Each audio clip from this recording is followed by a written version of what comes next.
مجھے ANP کی leadership نے میرے ساتھ ملاقات کی تھی. انہوں نے دعوت دی تھی.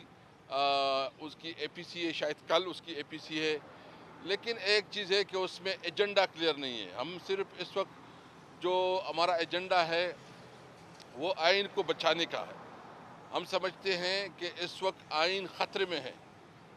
آئین جو ہے نا، انہوں نے PDM حکومت نے آئین کے ساتھ کھلواڑ کر رہے ہیں اور انہوں نے آئین کو خطرے میں ڈالا ہے. اگر 14 مئی کو الیکشن نہیں ہوتی تو اس کا مطلب یہ ہے کہ انہوں نے آئین کو توڑا ہے.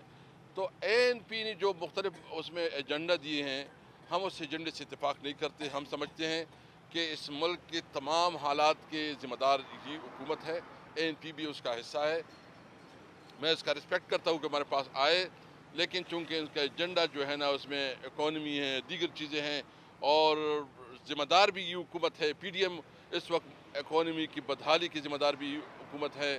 اس ملک میں اگر لا اینڈ آرڈر کی سچویشن ہے تو یہ اس کی ذمہ دار بھی یہ حکومت ہے.